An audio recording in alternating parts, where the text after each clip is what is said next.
Welcome to the Fit for Halter podcast. We're here to bring practical content and community to the amateur halter exhibitor.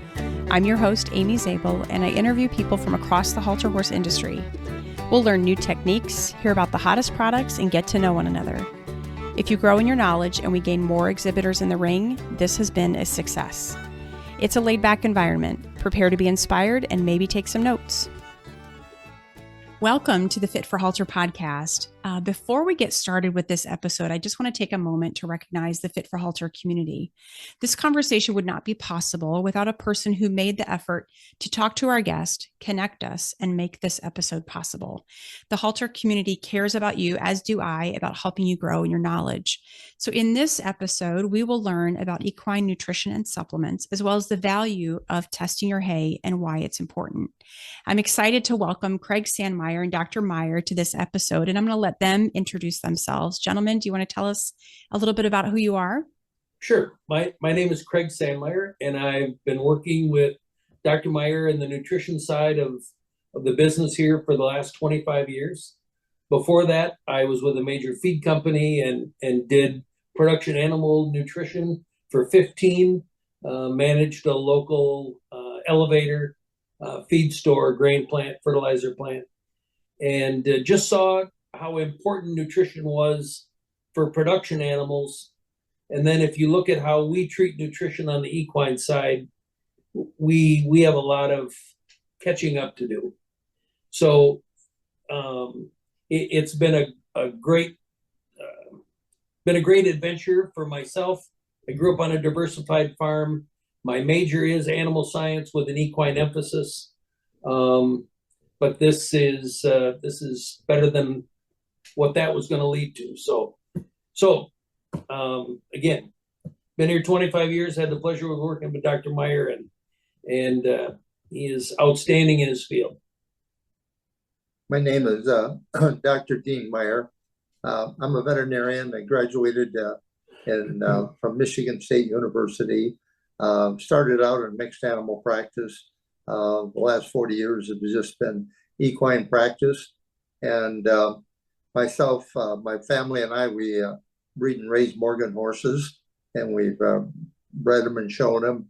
And so I think it's been really fun because of not only doing horse work, but raising and breeding. It's given me a little closer look at the equine community and the horse itself. And I got started in the nutrition work because of the need I seen from being as a veterinarian.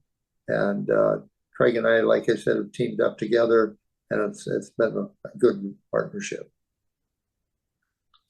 Well, thank you. As you may know, Fit for Halter is designed to bring practical content and community to the halter industry, specifically to the amateur halter exhibitor. So thank you for the time that you're investing in helping us learn and grow. We appreciate it. So we'll kick it off with some questions, maybe directed at Craig, but by all means, I want you both to speak in. Craig, you started by telling us a little bit about your background. Tell us, as you've been in the nutrition industry, kind of what continues to keep you interested in equine nutrition?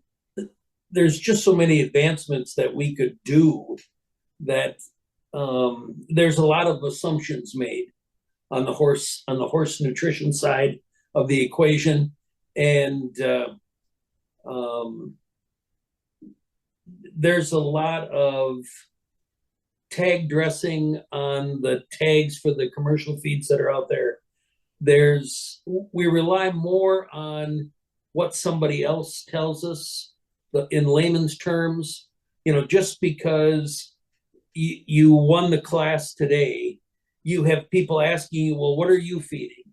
And you try to copy kind of what they're doing nutritionally, when if we all fed the same feed today, we're all going to get different results, because the forage quality that the horse is consuming is different in every stable as you go down the road. Mm-hmm. So the bag of feed is the same. How you feed it might be the same, but the horse is a grazing animal. So, 75 to 95% of that horse's daily intake is going to be forage driven. So that's where your biggest variable is in the nutrition side of things.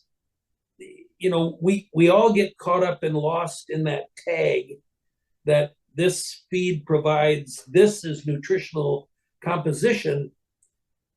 But if we look at the tag, we focus on such a small part of that horse's intake that the bigger portion is kind of lost in the background, if that makes sense. Mm-hmm. Mm-hmm. So, yeah. If you look at production animals, we are sampling forages probably now weekly, and we're changing their diets in accordance to what the forage sample comes back as. And we tick things down to, how much milk that cow is giving, or how many pounds of feed that hog is gaining, or that steer is gaining on a daily basis, trying to maximize production. But we sure don't look at it that way from the equine side. Mm-hmm. So there's just a lot of education, I think, that needs to be brought to the front. And forage quality is that's where it starts. To me, that's the foundation of your nutritional program for your farm, your barn, your horse. It's not that bag of feed that you're feeding 2 pounds. It's the 18 or 19 pounds of hay or pasture or whatever that makes up the balance of the diet. So yeah. That's the biggest variable to reflect on from my standpoint. Sure. Do you have anything to add, Dr. Meyer?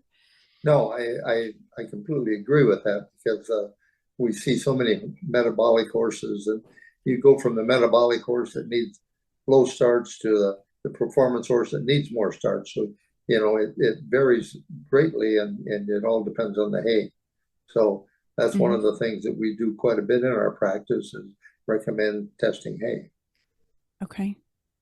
So much focus has been made within the last 5 years on low sugar, low starch. And you can look at every feed company has a product that fits that mold. However, if you don't know what the carbohydrate level is in your forage, I challenge you that you really don't know anything. Sure, you know the starch level of the 1 to 2 to 3 pounds of feed you're feeding, but it's that 17 to 20 pounds of forage that horse is consuming.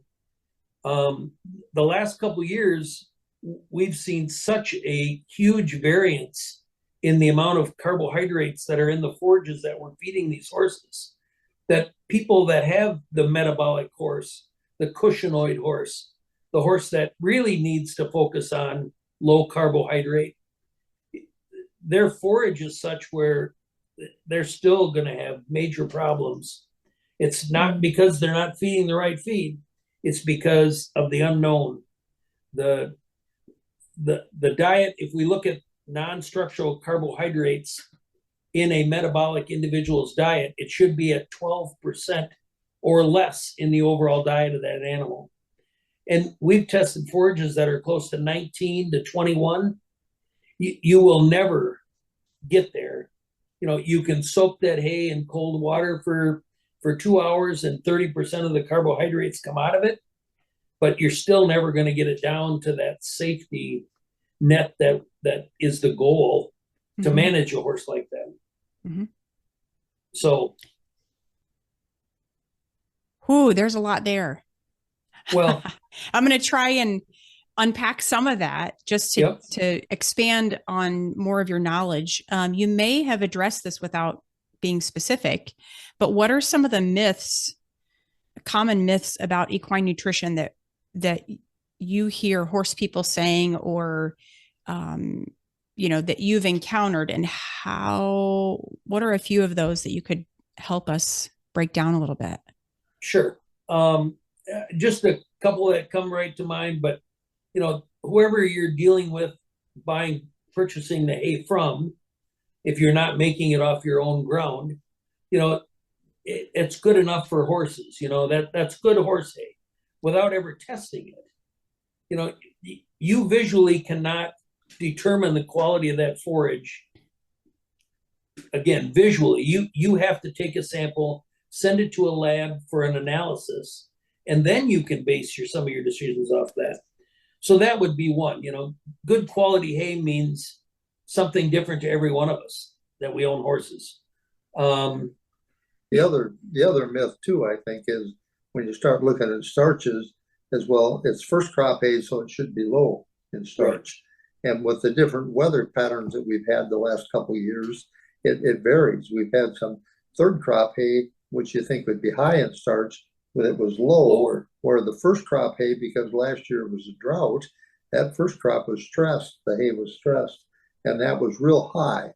So unless you tested, you had no idea where you were at with your starches in the hay. So I think the idea that because it's first, second, or third, this is what it's going to test like, you can't look at that anymore. You got to test it. So, and then another myth is, my horse is in good body condition, so he must be on a good diet.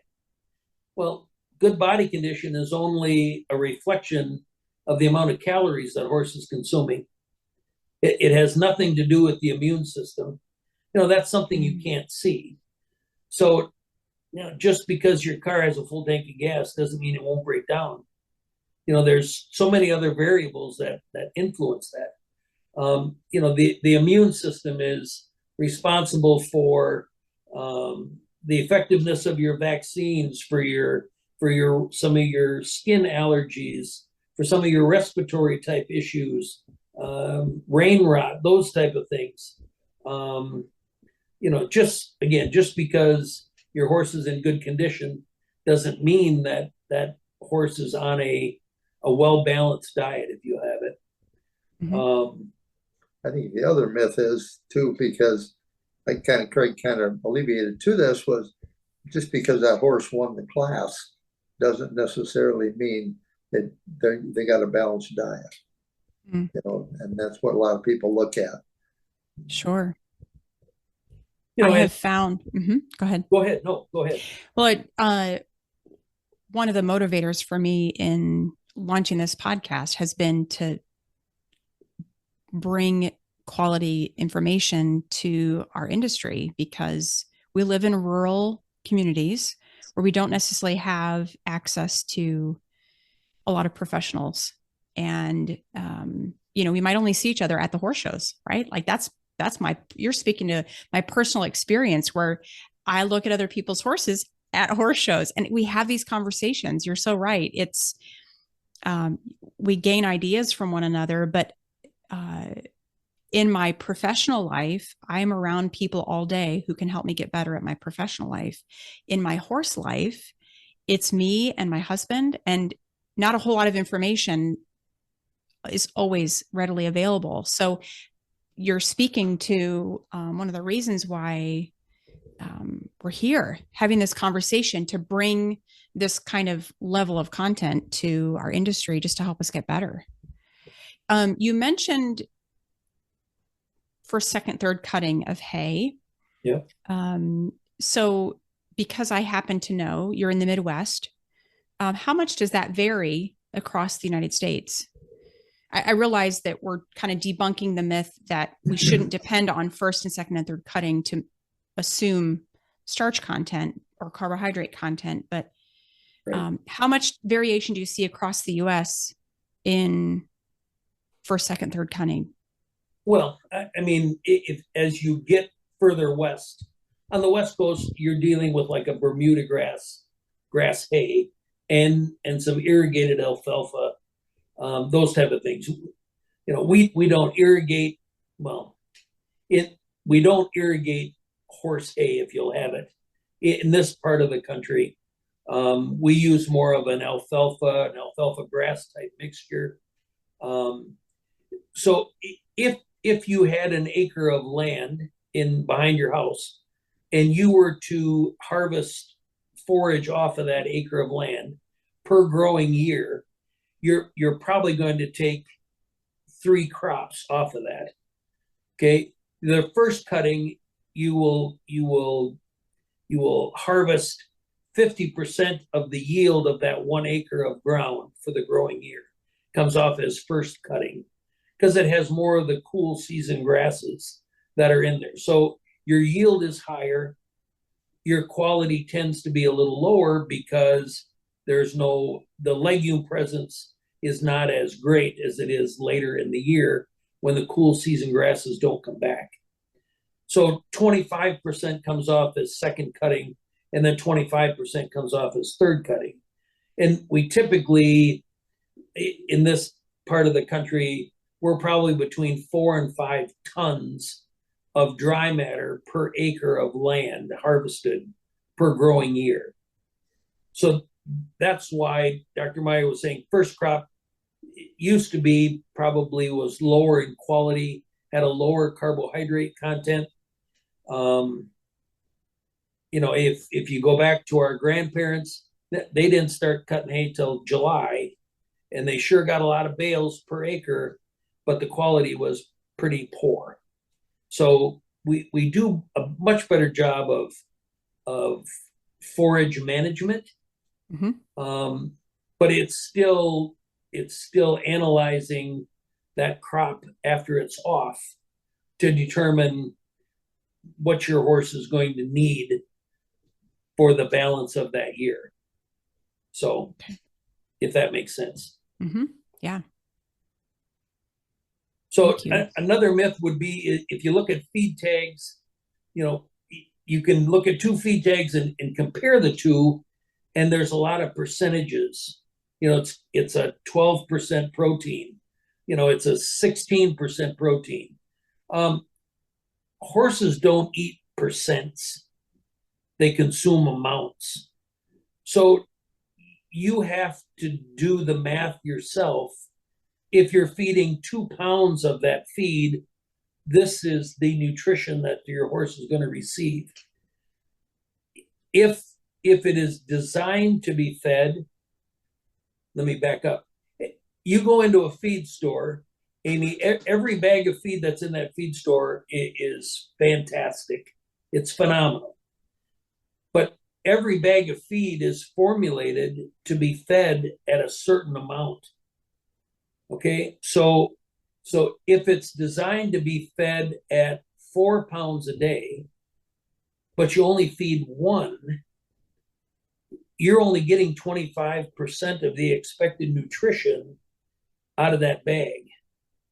So it's the best feed in the world, but you're not feeding it according to how that feed was formulated. It's kind of no different than a horseshoe. A horseshoe's got 8 nail holes in it, but if you only put 1 nail in, how long is it going to stay on? Right. So you need to, if you want to do a good job of feeding, if it's designed to be fed at 3 pounds a day, then you probably should be feeding 3 pounds a day.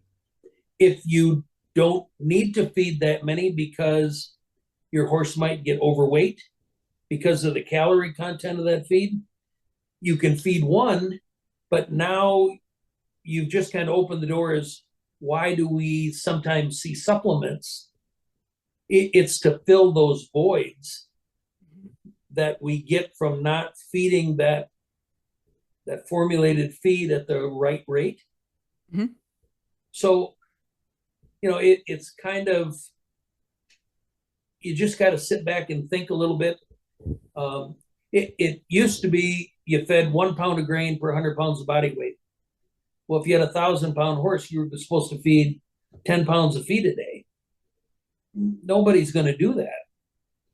So you think, well, why doesn't somebody put all the fortification into a 1 or a 2 pound pack? Which is, in the last 10 years, they've come out with ration analyzers, ration balancers. They're at a different price point than a bag of 12% grain. Because if you put all the fortification of a grain in a 2-pound feeding rate, the price per bag is going to be high where you're not going to sell any. So, horse people are notorious for kind of cutting corners a little bit. And in doing so, you're actually diluting the goal that you have to provide that good diet for that horse. And as a veterinarian, I think this is a mistake that I made originally, and I discovered when you would ask people, what type of feed is this horse on? They would say brand X, which was really a good feed. So you think, well, everything's okay. But like Craig said, they were supposed to be feeding 4 pounds a day, and they were only given 8 ounces or 1 pound a day. So you have to ask them the right questions when you get in there, when you're talking to a client about his feeding program, is not only what type of product they're feeding, but how much of it and how often of it. And because this is another situation which maybe we'll cover later, but it's difficult to get a horse in condition when they're only feeding once a day. If you got a horse that's under condition and you're trying to put weight on them and get them in good condition, you can't do it once a day. So those are a couple of questions that need to be asked: is how often is he getting fed and how much, not just what is he getting fed. Sure. That makes sense. And are you able to feed them individually, or are they fed as a group where if you're low on the pecking order, you're going to get pushed away? Yeah. So any other myths, Dr. Meyer, that you can? No, I think that's the ones I think of. Okay. So we've touched on this just a little bit, but digging a little further, how do you determine what kind of feed a horse needs, and then whether or not a supplement does need to be added to complete the diet? Well, what we have done, and it's worked out really well for us, is we have a ration analyzer. So after we have the hay sample taken, we can put the sample in there, we can put what type of feed they're in there and how much of it, and we can balance it out and see if they're short in protein, if they're short in energy, and all the major minerals and vitamins where they're at. And so this is the way we look at it. What I usually do is when I'm looking at a horse, condition of a horse, I'll see what the client's concern is, what his goals are, and then is there a hoof problem, is there a skin problem, is the body condition, the poor performance, whatever. And then if I see that they're not meeting their expectations, then I try to get that sample hay analyzed and the whole feed program put together when using our ration analyzer. So you're just not saying, oh, feed this, feed that, without any basis behind it. I like the holistic approach. It's good.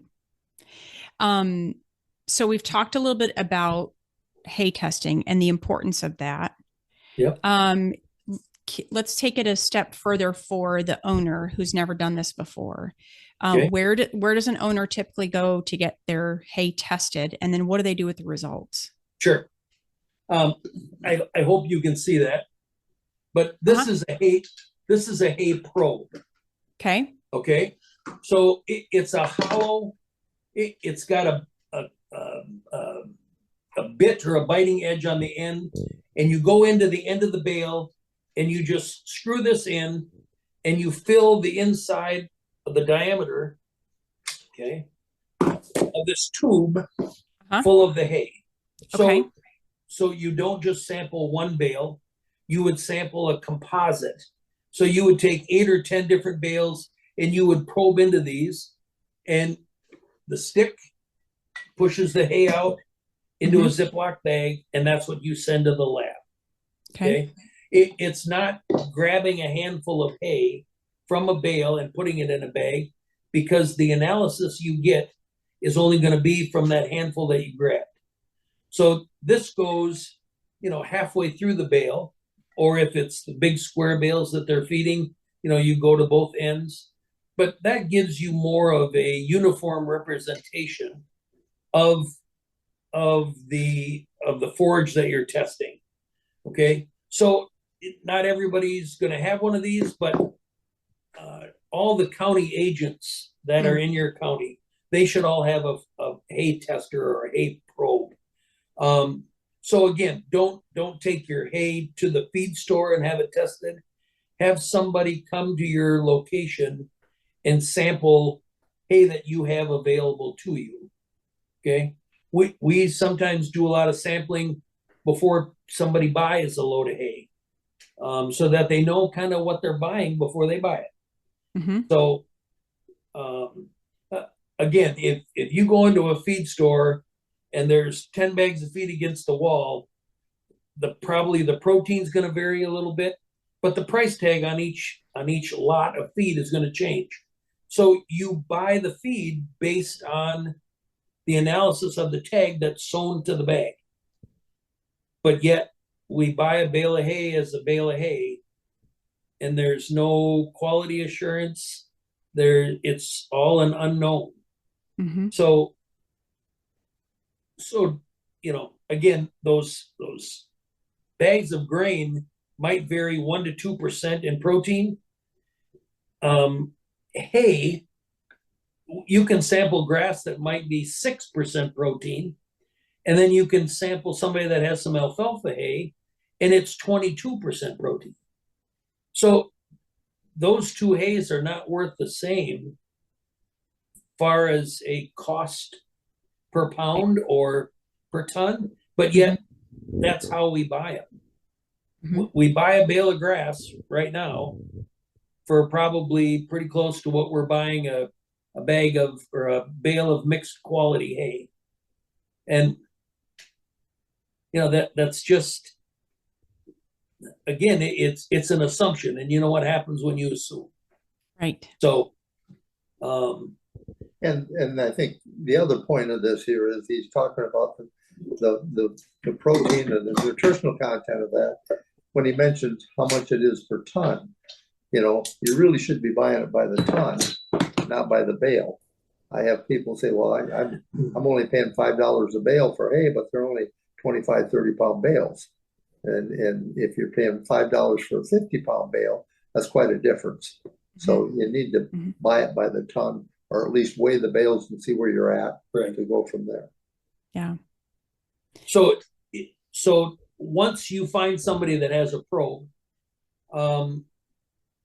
you like to send it to a forage analysis lab that's close to your geographic location, because the machines that they use in the labs are calibrated based off of the growing conditions in that geographic area. So if you lived in Minnesota and you sent your forage analysis to New York, that's totally different growing conditions. You will get a much more accurate sample if you send it to a lab that's in the Minnesota area than states away. Mm-hmm. So that's kind of a myth too, is you can send it anywhere and get the same, but that's not really accurate. And then from that sample, you will get what protein that forage is, what the fiber levels are, and the fiber levels will determine palatability. It will determine acceptability. It will determine, is your horse going to eat it or not? But it's going to give you kind of the foundation, like we talked about before, that then you can go to the feed store and say, I need something that's either, I'm not concerned about protein anymore, so I got plenty of protein in my forage, but I need to get some more trace minerals, or I need to find something that has a higher calorie content, or it's the variables, and the hay that you need at your place, Amy, is going to be different than somebody down the road. So a pony has a different set of requirements than does a thoroughbred. A halter horse that you're fitting has different requirements than a fjord that's in the pasture that gets driven down the road, once, twice a summer. So, again, it's not, everybody doesn't need the same forage quality. Mhm. It's based off of, what you're doing with your horse, what breed of horse you have, the age of the animals. So there's a lot of variables in there that really need to be addressed. Yeah. Pretty complex stuff. Well, it can be, but it's not. So, So go ahead. so once you get your analysis back, then you could reach out to, a feed company, or you could send that analysis to, a company like ours, and we could help you with, if you fed 16 pounds of this hay that's in your barn, this is what is lacking in that horse's diet. And this would be some of the reasons why you can incorporate this as a supplement to fill those voids, or this different supplement. It's, is there a need? Are you having hoof issues? Do you need to do something that enhances the hoof integrity of the horse that you have? Or is your horse sensitive and breaks out in allergies? With that ration analyzer too, it's set up depending on what the horse is doing. It's set up so if you got a young growing horse, these are the requirements. If it's a horse that's just in maintenance, these are the requirements. If it's a high performance or a breeding horse, these are the requirements. So the requirements are different depending on what the horse is doing. So you can balance the diet right out for each specific individual. Okay. So on all the products in your kitchen, it lists on there what your daily allowance is for fat, fiber, calcium, whatever.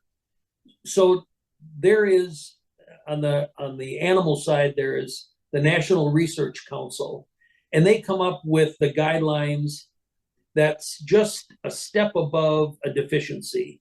Okay, so their requirements are minimal. Okay, so this is what you need to feed to prevent a deficiency. Okay.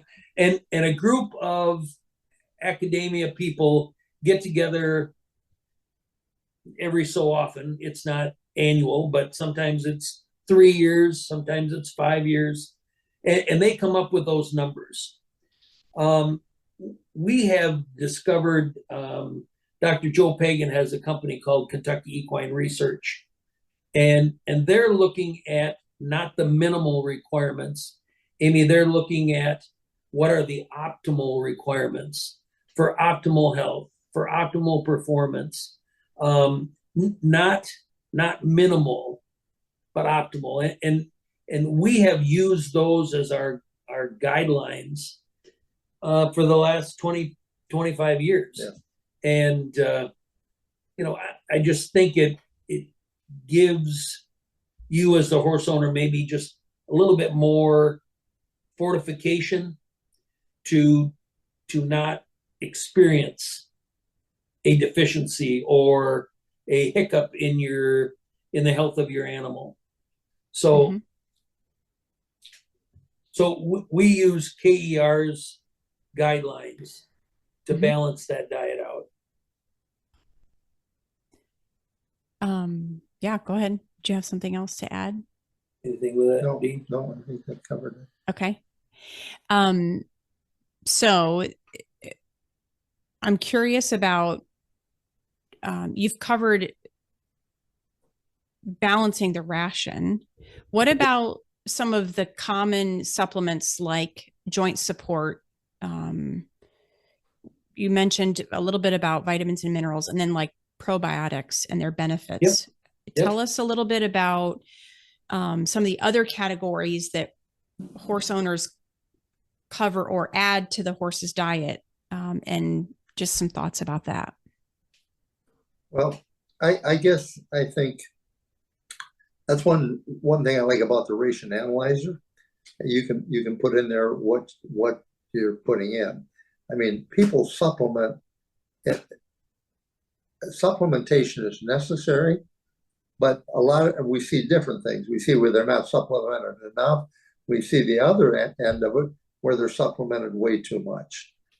We had a situation where we were looking at some diets on horses, and it was costing those people. I added up the cost of the supplements, and it was running $9 a day per horse for their supplements. Okay, so now that's really over supplemented. So I think you have to look at what is necessary, and a lot of times it's over supplemented. I mean, people get concerned if I'm adding a supplement to my diet, am I going to overdo it? Generally, if you're adding 1 or 2 supplements, like a vitamin mineral supplement, to a diet, you're not going to overdo it. Now, I had a miscommunication. This is a story, but I had a miscommunication with a client. I told him how much to supplement his horse with. Well, I told him an 8-ounce cup. Well, he heard just a cup. Okay. Well, he was using a Bucky Badger cup that was 24 ounces. Okay. And he'd done this for about 2 years because he was never there when I dropped the supplement off. And he would, I said to him, you seem like you're going through an awful lot of this. He said, well, you told me a cup. I said, let's see the cup. And that's what he was doing. Well, the thing I found was, even though he was given 3 times what he should have, because it was only 1 supplement and it's a balanced supplement, he didn't overdo it. I mean, if there's an excess and it's balanced, they're going to urinate and defecate it out. But now if you're feeding 2, 3 different type of supplements where that's not balanced, then that's where you run into issues. Or there's a lot of time where they were feeding $9 a day, they were looking at different vitamins, different minerals, different joint supplements, and they really didn't have any issues as far as over supplementing. It was just monetarily, it was very expensive and they weren't getting the benefit. They were supplementing with things they didn't need to be and duplicating some things. So that's why I think it's good if you have a professional look at the diet and the supplements that are there. There's a lot of companies, Amy, that we all kind of should follow the same guideline when you're putting guarantees on a feed tag, but they will change the way they guarantee it. So instead of a percent, they might go to a microgram or a milligram or a kilogram. And they're forcing you as the horse owner to be able to do the math to compare the 2 products. The smaller the unit, the bigger the amount that's in there, makes it look overstated. Did I say that? Hopefully I said that right, but it's just sometimes we're pretty misleading in the feed side of the equation. Okay. And that's, it should be common sense, but it's not very common anymore. But to force the horse owner to do the mathematics is kind of unfair. There's Well, often they look into a catalog or a magazine or something like this and say, oh, my horse has an allergy. Well, he might need this here. And so they add that to their diet, which they're maybe duplicating or it's not necessary.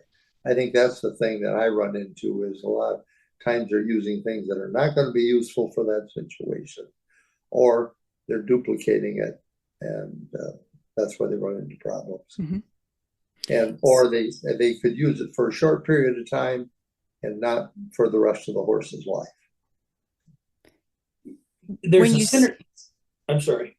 synergistic relationship between the minerals. So if you just add one because somebody tells you to, are you negatively affecting the absorbability of the other nutrients that are in the diet? Mm-hmm. You know, it's kind of like you're just throwing a dart at a dartboard.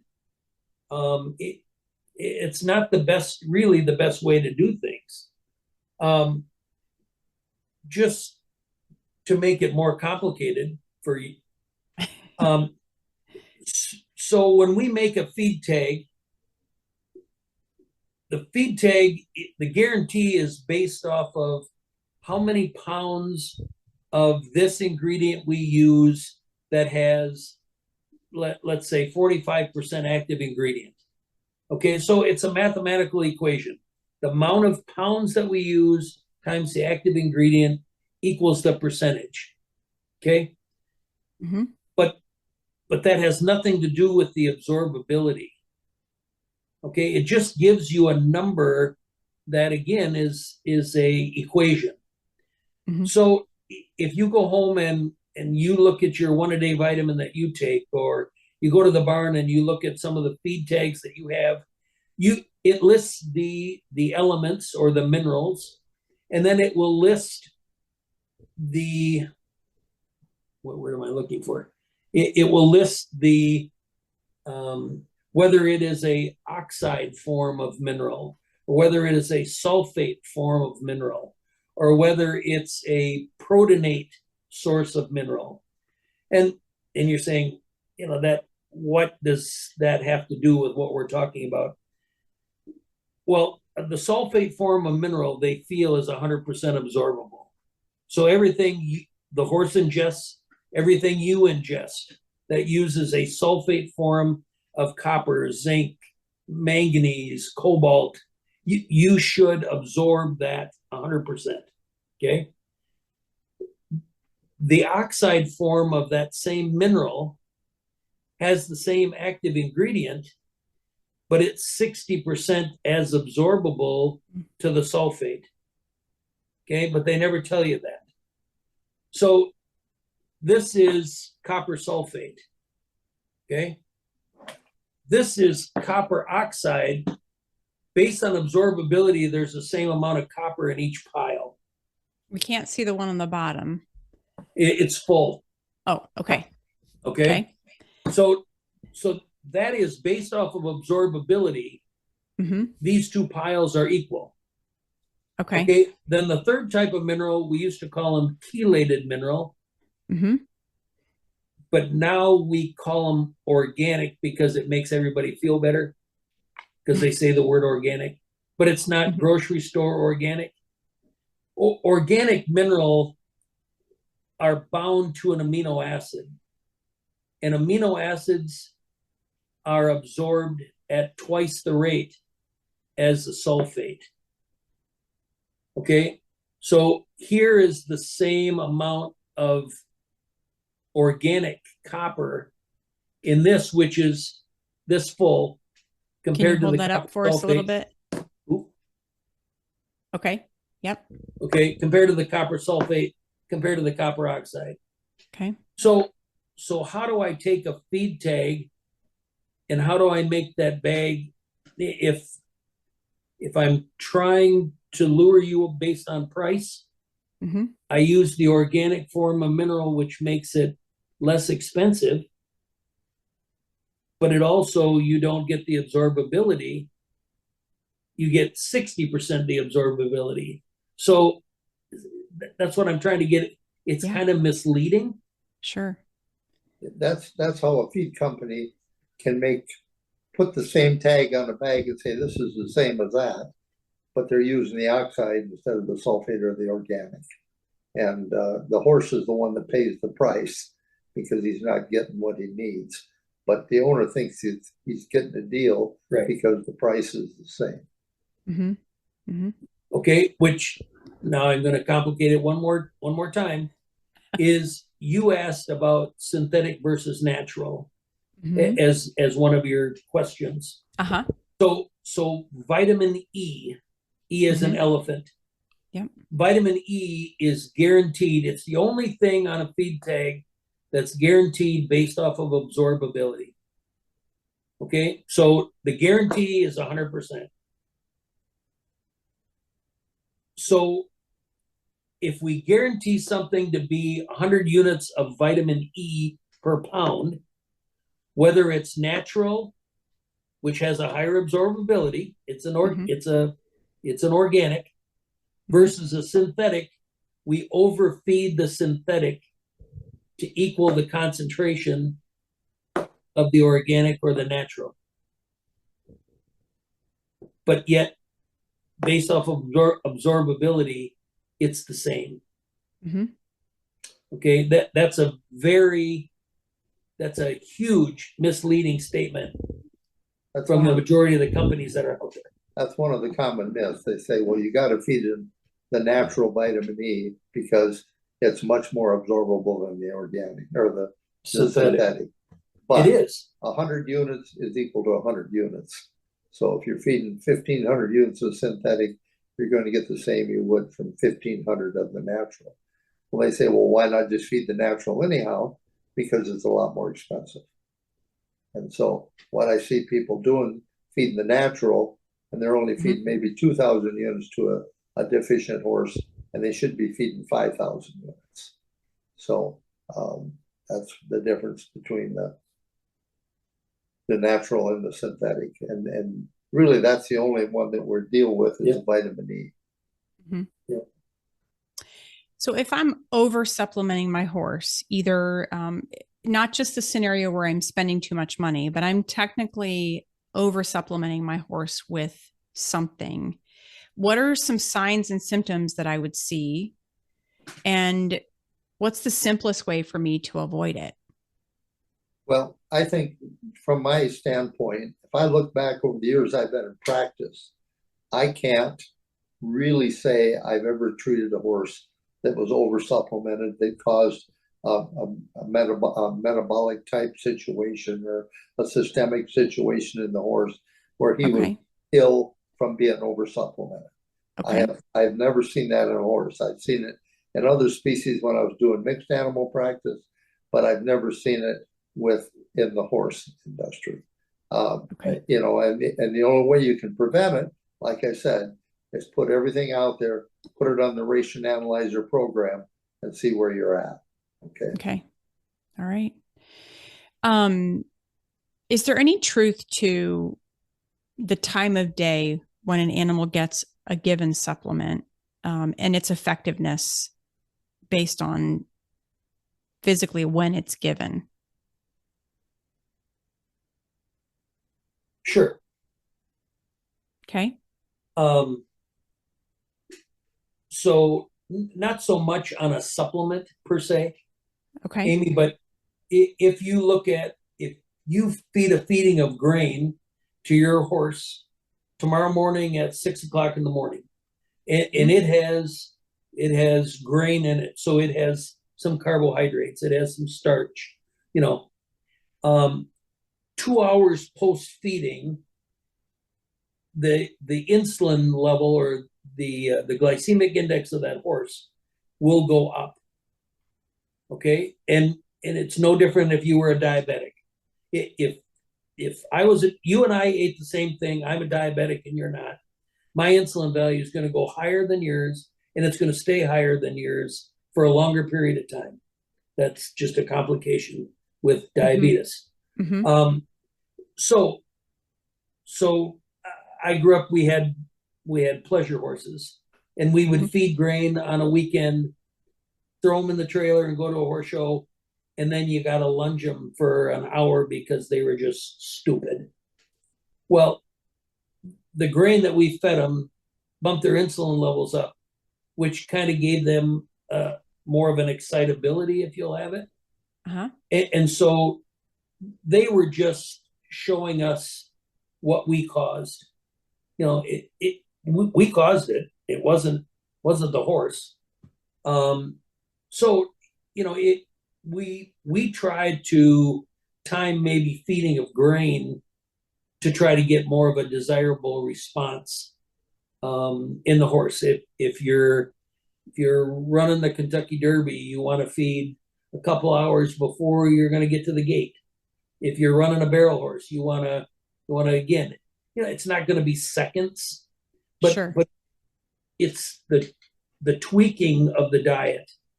You know, if if you want to go for a pleasurable trail ride on Saturday morning, maybe not feed grain until you get home. You know, get the horse out of the stall, haul him, don't feed any grain. It's those type of things, I think, that more indicate it takes 2 hours for that to happen. And it on a normal horse, it probably takes 8 to 10 for those levels to get back down to where they were before you fed the grain. So, but as far as an individual mineral or vitamin or a supplement, probably not so much that we've seen. So. Good question, though. It's I speak from a place of not experience, but I have a product that has a recommendation on when it's given. So it's just interesting to hear that perspective. So is it a calming agent? No, no, we don't use one of those, but yeah, it's like a workout related supplement. Oh. Yeah. So yeah, they're looking at response, muscle response, so that they're giving you this ahead of time before you work them out. Yeah. So you guys have covered a lot of ground. Are there any maybe before we transition more looking at the veterinary side of things, are there any new trends or research in equine nutrition that you're most excited about?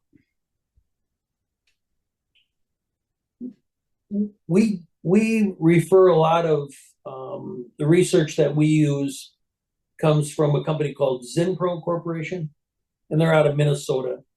And they're just a trace mineral company that does exclusive research.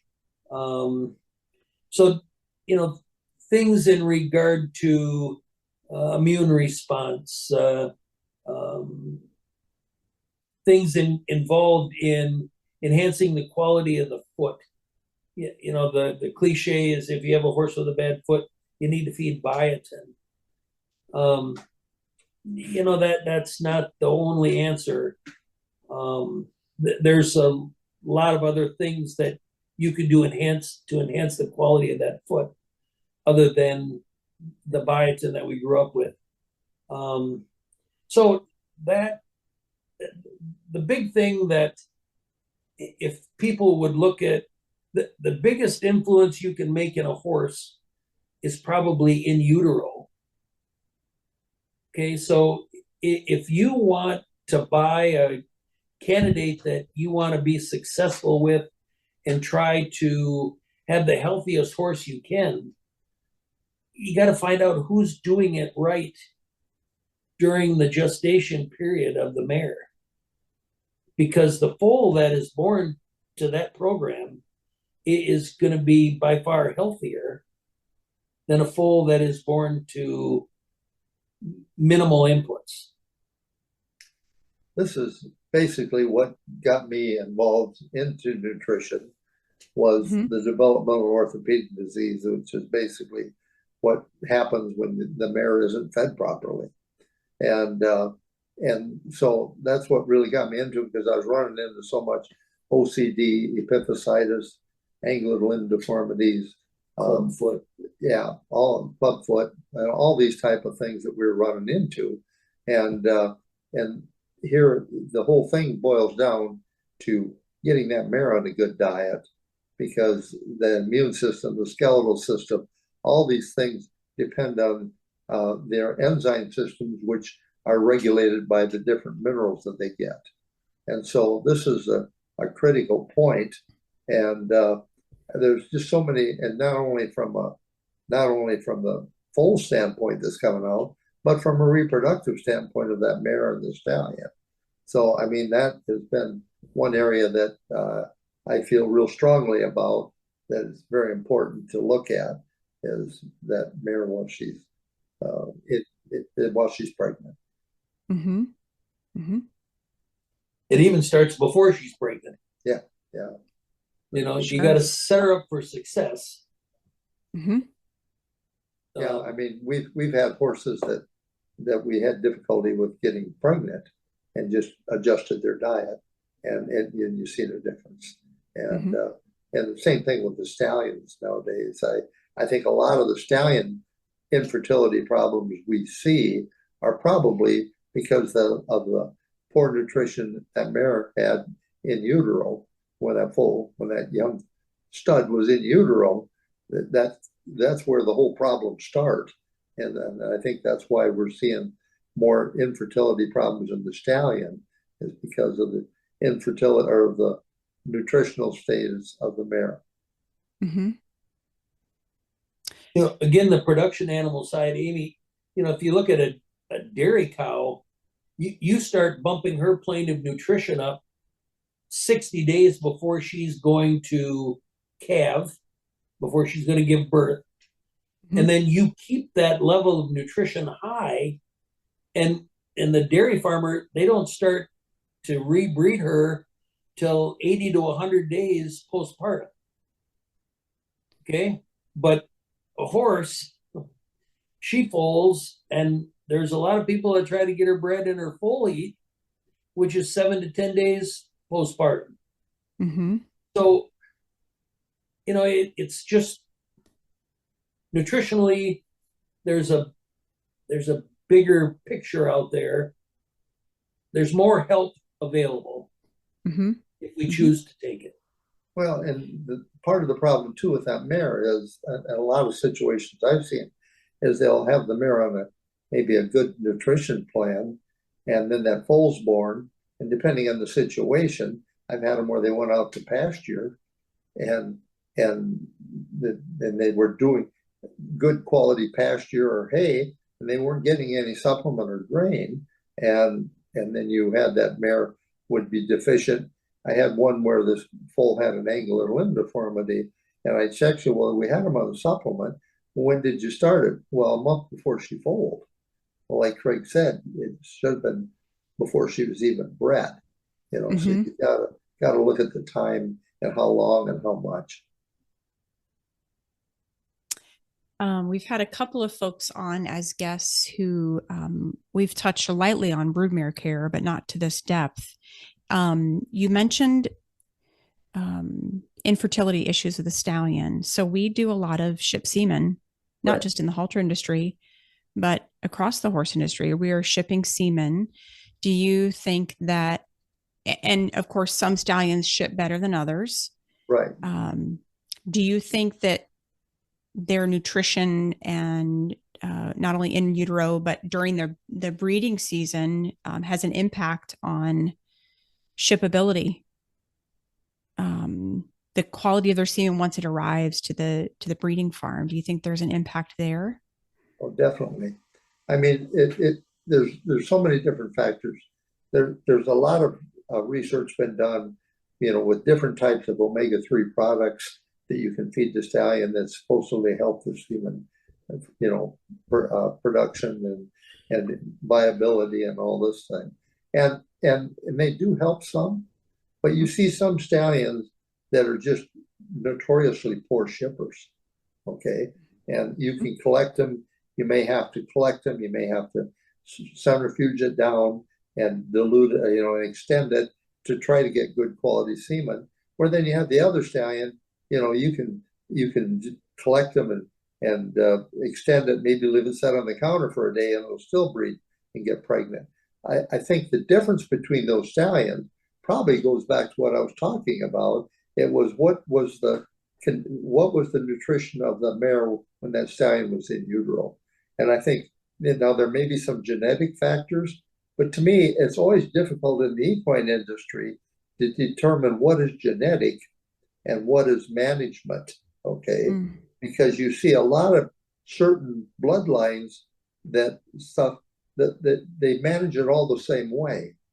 You know what I mean? The nutrition, everything is managed. And they say, well, that bloodline notoriously does that. But if you look back at the management nutrition of that, it's all the same. So it's really difficult, but I would like to see studies done on that where you could follow the nutrition from that in utero foal that becomes a stallion through, compared to one that with poor nutrition and good nutrition.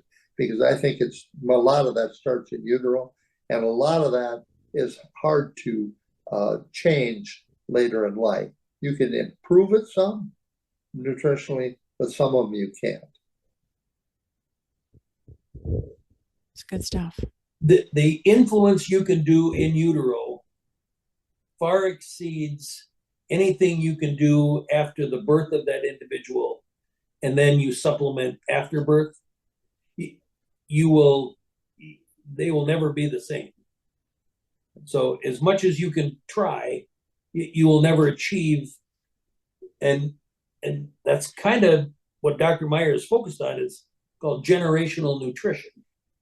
So if you look back, you can kind of plot these, and it's in dogs, it's in cattle, it's in humans. It's in humans. The generational nutrition is which is what we were talking about. I just didn't put the term to it, but that is really important. I mean, no matter what type of individual you're looking at, horse, dog, whatever, it all starts in utero. Very interesting. Thank you for all of that. Shifting a little bit to supplements and medications. So how can supplements interact with medications that a horse might be taking, and what do we need to watch for if there's a reaction? I pondered that question, and that's not something that I have run into much with medications and supplements. I think if you happen to, and I'm sure there may be some people listening say, well, I had this happen, and I'm not saying it can't happen. It's something that I have not run into much in my practice, where there was medications and supplements that interacted. However, if you make a change and you add a supplement and you see a direct reaction, what my philosophy is, stop immediately, give it 3-4 weeks, try it again. If it happens again, then that's true. A lot of times I've had people do stuff and it's coincidence. They make a change and the horse colics. They say, well, that horse colic the minute I started doing that. Well, he was going to colic anyhow. It just happened to be at that time. So I think anytime you see that, that's the best way to approach it. Stop, give it 3-4 weeks, try it again and see. The horse maybe went off feed for some completely other reason. There was a viral bug going through the barn at that time. All these different type of factors can play a part. Okay. We all get schooled on, if you're going to make a change in a horse's program, you don't do it abruptly. If you're going to change grain from one grain A to grain B, you don't do it overnight. Okay.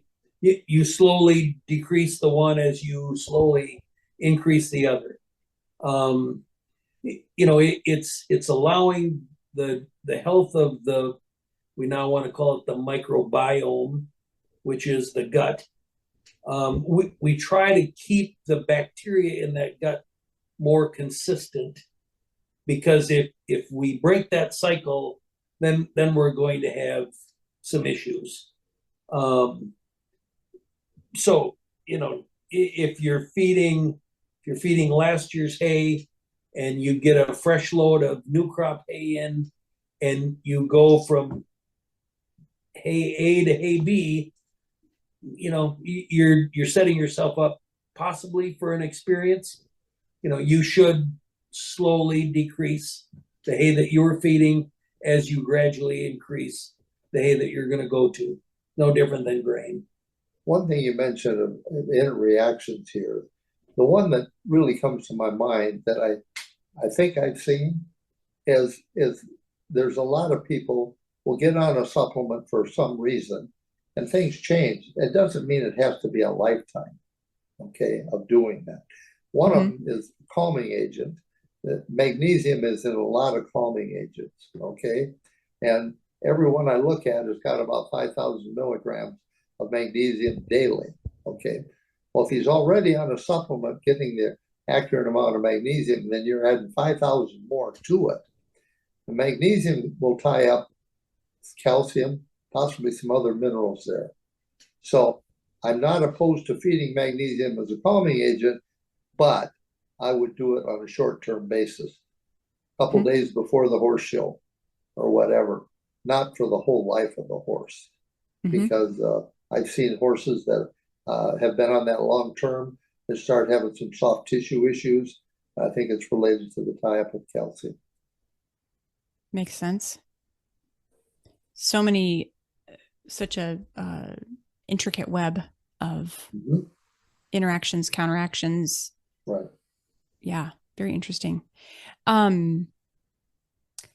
So looking kind of through some of my questions, because you guys have answered a lot of them, is there any attention that we need to pay to maybe we have some supplements that we want to give or use, and how do we look at supplements along with other aspects of the horse's care, like their diet, exercise, or veterinary treatment? So let's say I have a show horse and I want to give it something to help its coat shine or bloom. But I'm also addressing maybe it's a horse with that's NH or has a P, and it's some sort of supplement that I'm trying to provide along with the coat supplement to support the horse, reduce episodes. I'm working it hard 5 days a week, and it's also on an antibiotic for a puncture wound. Not lame, but a healing, resolving puncture wound. Is there anything that I need to be aware of in that cocktail, either on the concern side of things, or I need to pull something out of that mix because it's too much? I would not be concerned about the antibiotic along with the coat supplement that you're doing. However, I would recommend that you probably have the horse on a good probiotic. We have a probiotic called Daily Start. I like to have all the horses under stress, antibiotics, hauling, this type of thing. Like Craig had mentioned, the microbiome. To keep a healthy microbiome is really important. I feel that, this is one of the problems that I see in the horse industry is everybody wants to feed a omeprazole of some sort for ulcers, okay? Omeprazole is a great product for ulcers, but let's get a healthy gut and you don't need the omeprazole, or you only need it maybe when you're shipping the horse. You don't need it on a daily basis for the rest of his life. So I think the combination of making sure his diet is balanced for minerals, because zinc is really important in a healthy gut, and then you have the probiotics and prebiotics to promote a healthy gut. You when they're on antibiotic, or you got a horse that's on a sandy area and you're giving them sand clear, they showed the probiotics help with that too, as far as keeping a healthy gut there. And any type of stress. Here again, back to the reproduction, they've shown that mares that are have a healthy gut, good probiotic, they have the colostrum has a higher IgG level than the average mare.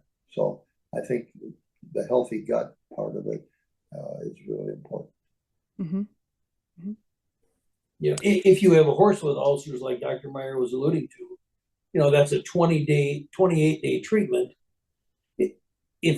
If you do the 28 days, but you make no change in the diet of that animal, when you stop, it's going to come back. There's got to be some adjustments made to enhance the microbiome, so that you don't experience that again. No different than us as humans. And some Sure. management changes there are also helpful. Instead of, if they're only feeding once a day or twice a day, going to feeding 3 or 4 times a day for that particular horse, Right. giving him some extra alfalfa or getting some extra calcium in the diet. All these are things that will help. One of the things that we found is that I think helps that stalled horse a lot.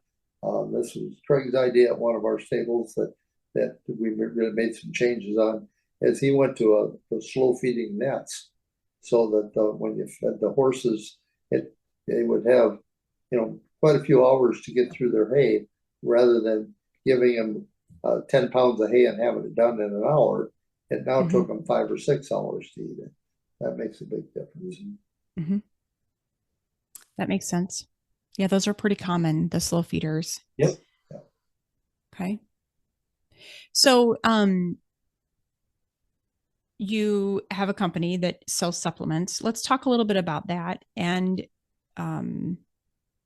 some examples of success stories that you've seen where your supplements, specifically your supplements, have made a significant difference in the horse's health. Because I want to give an opportunity for you to share what you guys have, the products that you have. So can we start by hearing some success stories or difference maker scenarios where you've taken a horse who's in one condition, done the ration testing, done the hay testing, and then kind of transformed a horse's health with the products that you have?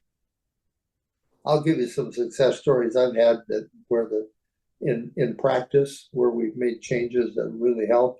Then I'll have Craig go over the products and he can explain Sure. that. But we've got a gal that's a barrel racer that we started doing work with a year or two ago. And I mean, she's a young gal, got some decent horses, but she didn't go out and spend 100,000 on them. These were some that she got and has worked with, and we put the diet together. 3 weeks ago, she was first out of 600 horses. Last week, she was second or third out of 250 horses.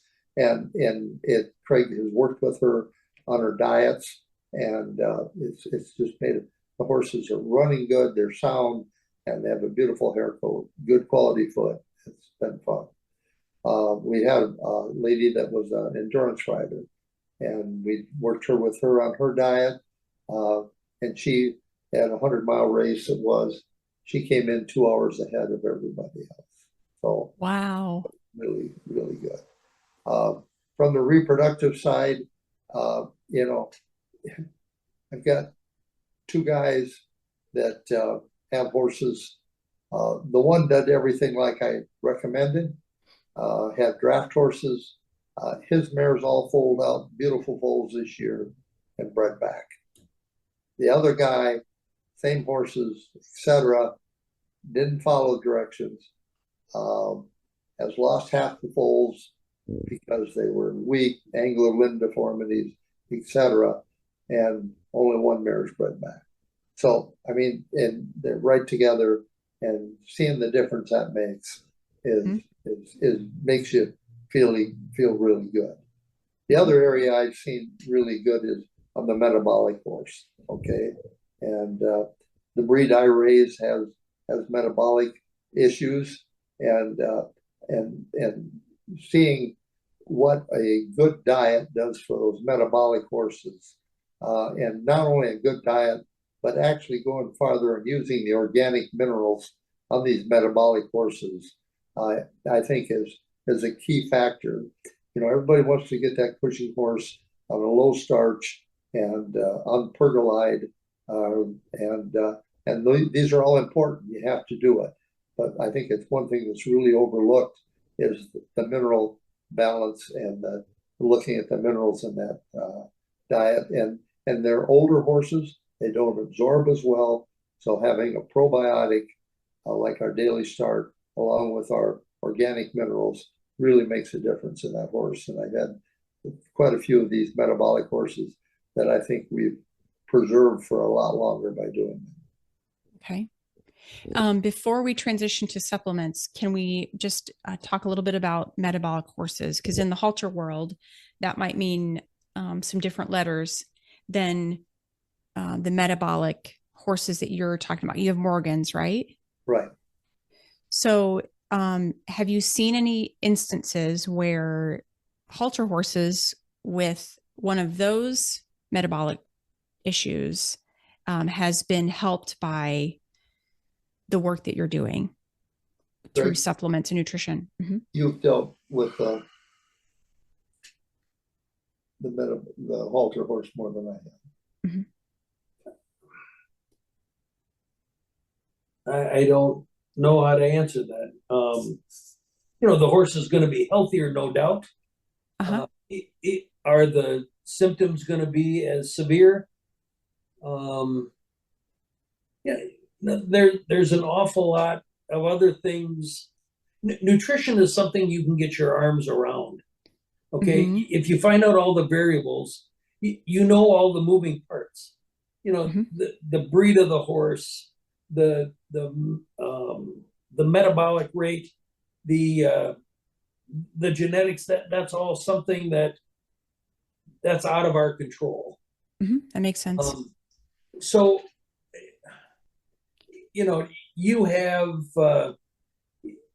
there's some different instances. There's horses that have PSSM, Mm-hmm. okay, which something that's probably in your world, the Mm-hmm. polysaccharide storage myopathy, Mm-hmm. that kind of looks like a horse that's tying up. Mm-hmm. In your halter horse world, you have a lot of the HYPP Mm-hmm.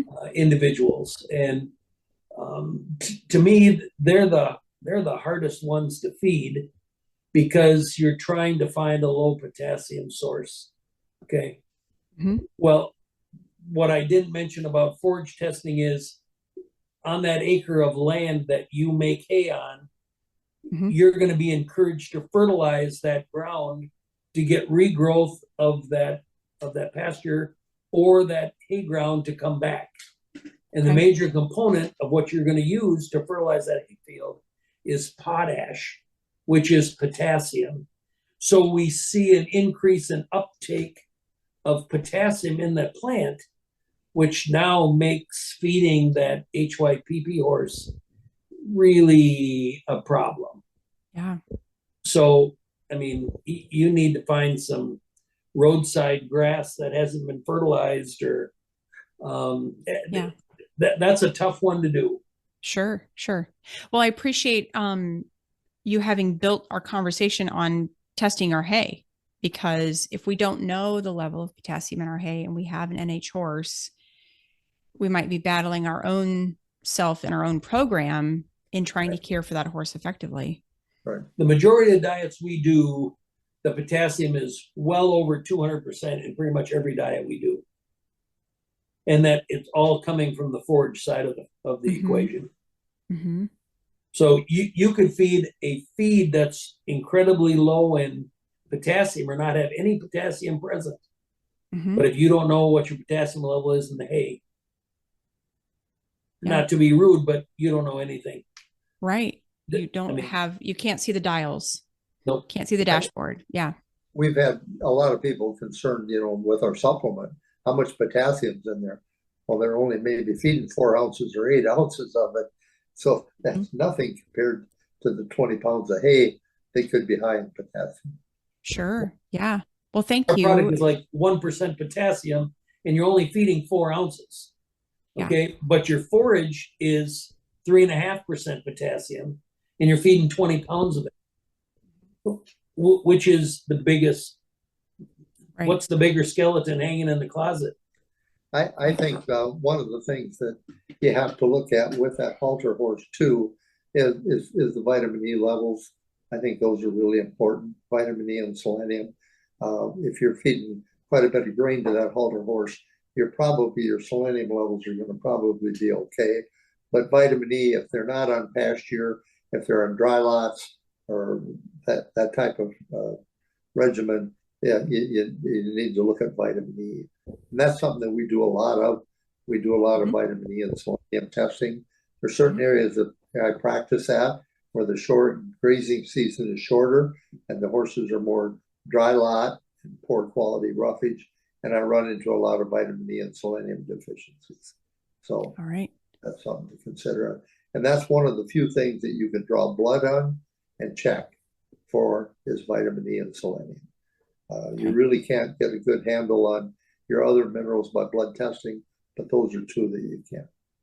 Okay. So, Craig, you want to tell us about Equishine products? Well, it is, you've had this, Dr. Meyer's had the Equishine 40 years, probably. Yeah, right. And we didn't call it a ration balancer then. It was a supplement.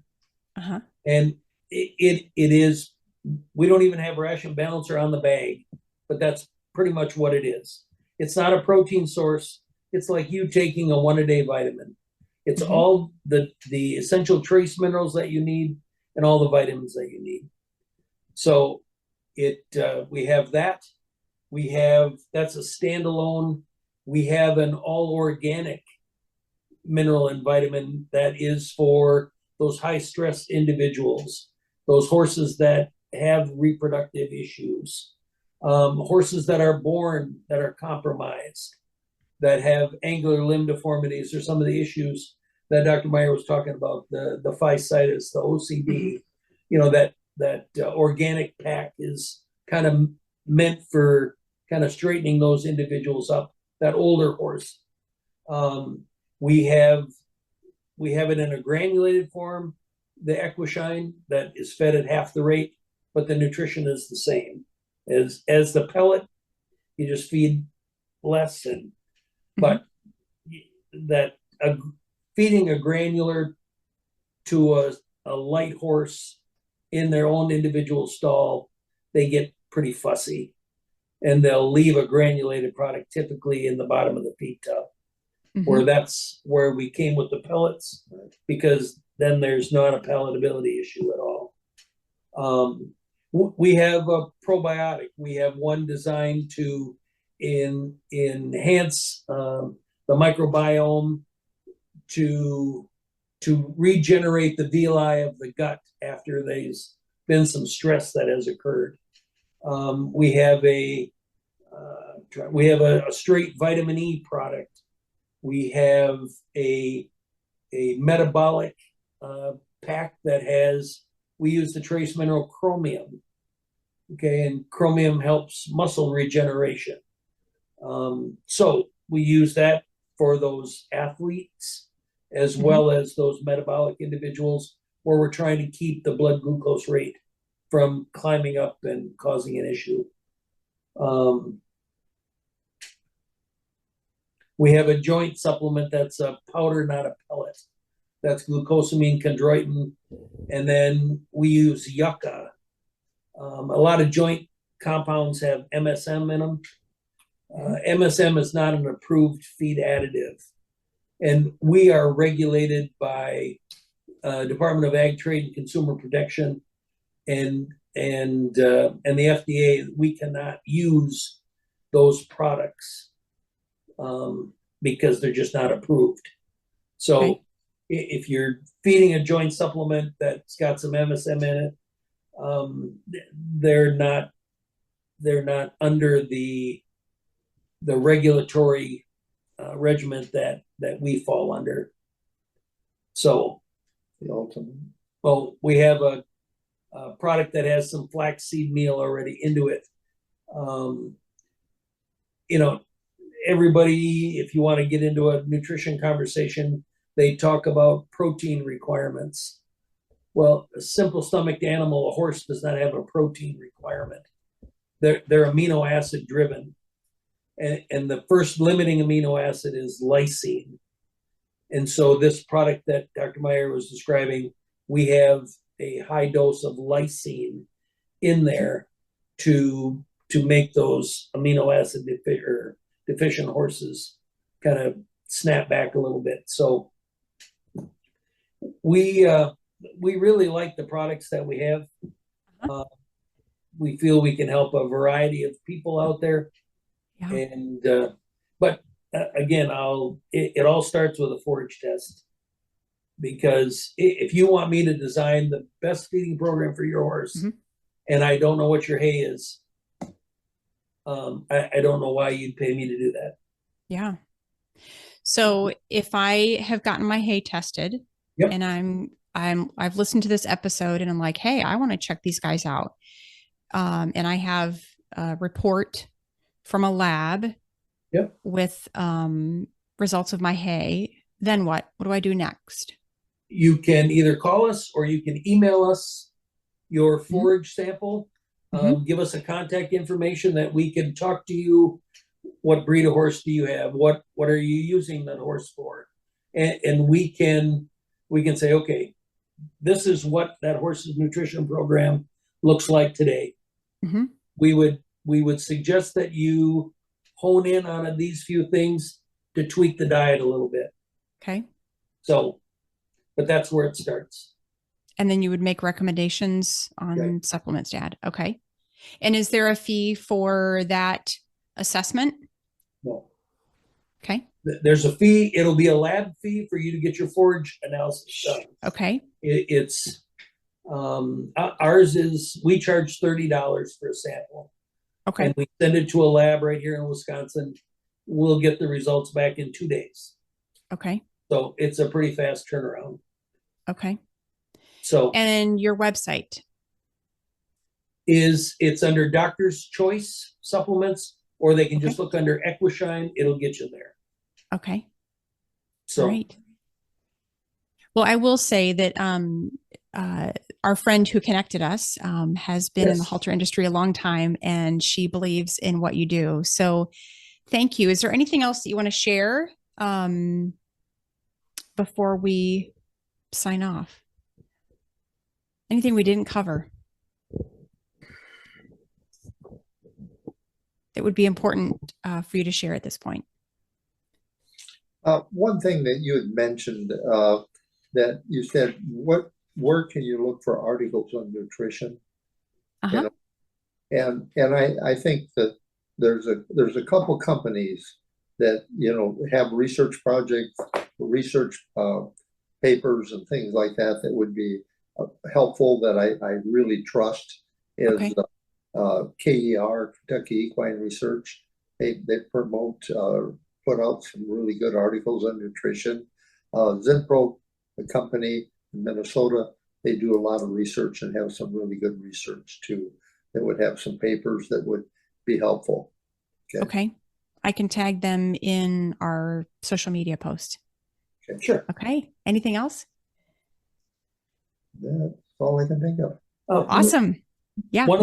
Just one more thing is, in the field that this is geared for. It's you need to know the average rate of gain on the young individuals that you're raising. So an accelerated rate of gain puts stress on the skeletal system and takes away from the healthful longevity that you're intending for that individual. So, yeah, some people want to get tied up in body condition scoring. We like to promote that you use a weight tape. And, the rule of thumb that I believe it was Dr. Pagan is the first year of life that baby can gain 2 pounds a day without having any skeletal stress to that system. Once in their second year of life, or that yearling year, it's down to 1 pound of gain a day. So it's 60 pounds per month that first year of life. It's 30 pounds that yearling year. We've had some people that those babies were gaining in excess of 4 pounds a day. The production animal people would give their shirt to have results like that. But through the genetics that we have in the horse industry, we have individuals that can grow at that accelerated rate.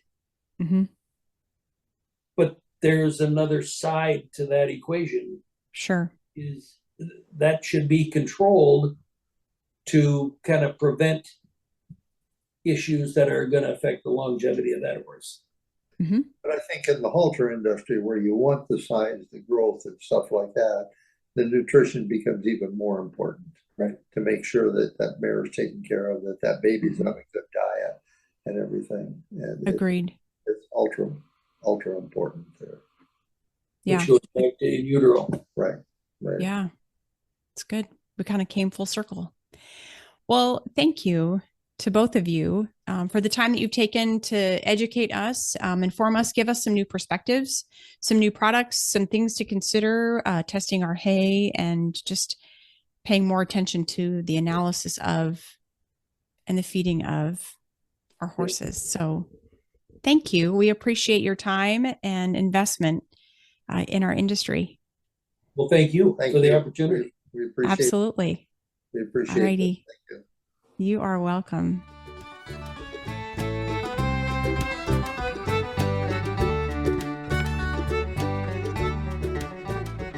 Hey, if you're an amateur or a professional willing to share your story or bring content that helps us with our halter horses, you can email me at fitforhalter@gmail.com.